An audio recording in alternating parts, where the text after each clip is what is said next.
السلام عليكم ورحمة الله وبركاته. اللهم صل وسلم وبارك على نبينا محمد.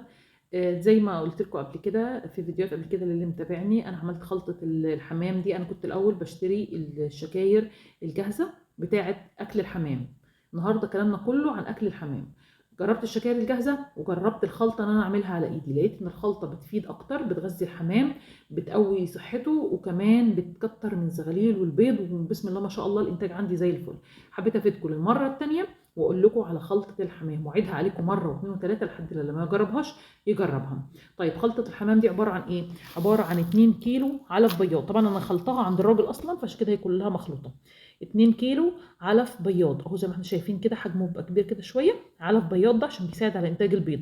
طبعا زي ما قلت لكم قبل كده كويس جدا للفراخ البلدي، بيخليها تنتج انتاج بيض كويس قوي.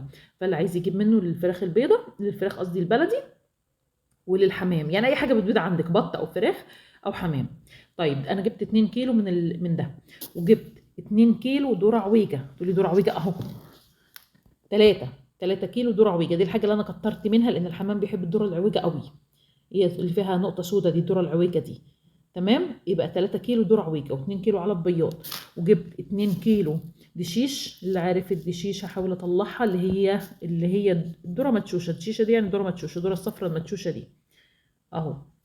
اهي بحاول اوضحها لكم اكتر اهي. تمام.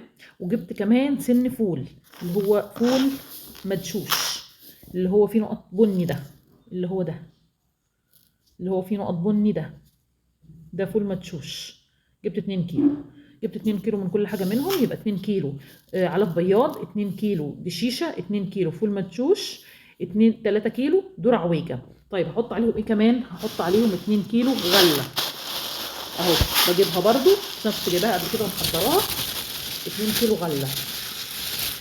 كل المكونات دي بتغذي الحمام، بتكتر الانتاج، بتخلي صحته كويسه، بترفع المناعه، غذاء كامل للحمام اهو. طيب كمان ايه كمان جبت كمان كيس خميره فوريه. الخميره بتطهر امعاء الفراخ وتنظفها وتنظف الامعاء بتاعتها، وكمان وتساعد على زياده الانتاج.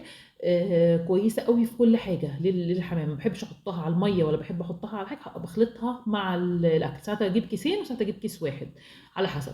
هحط كمان شويه من الكركم ده وشويه من القرفه. طيب الكركم والقرفه بيعملوا ايه؟ انا هقول لكم. الكركم مهم قوي للحمام عشان بيقوي المناعه بتاعته، بيعالج الاسهال، وبيقتل البكتيريا الضاره اللي موجوده عنده. كمان ممكن تعمليه بطريقه تانية غير الطريقه اللي احنا بنستعملها دي. ممكن تضيفي الكركم للتر من الماء المغلي. جيبي ميه مغليه، لتر كده ميه مغليه، وتحطي على الكركم معلقه، وتحطي زبادي، وتحطي خل تفاح، برضه بيبقى كويس قوي. دي الطريقه دي كويسه، بس انا بحب احطه على العلف اكتر، وساعات في اوقات بحط له في الميه يعني. كمان الكركم مضاد حيوي طبيعي، حاجه كويسه قوي. طيب القرفه كمان، القرفه بتعمل ايه؟ القرفه مضاد فيروسي مهم قوي، ومحفز للمناعه، وكمان بتساعد في علاج الالتهاب التنفسي. القرفه طبعا بنكون اذا كان احنا بشر بنكون عندنا برد، بنشرب كوبايه قرفه مع جنزبيل، بتبقى كويسه قوي للتنفس. فالطيور بقى بتبقى هايله.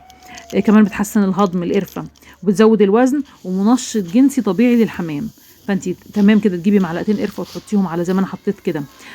طيب في حاجه تانية، الخميره. انا قلت لكم عليها اكتر من مره قبل كده، وهرجع اقول لكم على الخميره. مكمل غذائي عشان غنيه بفيتامينات وبروتينات ومعادن. لازم ازودها كل مره العلف الحمام، حتى لو مش هزود اي حاجه تانية. كمان بتحسن الهضم، وبتقوي المناعه، وبتزيد نشاط الطيور، تخلي الطيور عندها نشاط وحيويه، وبتعزز نمو الزغاليل وصحه الريش بتاعتهم. فكل المكونات اللي احنا بنحطها دي على العلف تزوديها معلقتين من ده ومعلقتين من ده ومعلقتين من ده، وخلطي العلف بتاعك وجهزي علف الحمام. يا رب يكون فيديو النهارده عجبكم.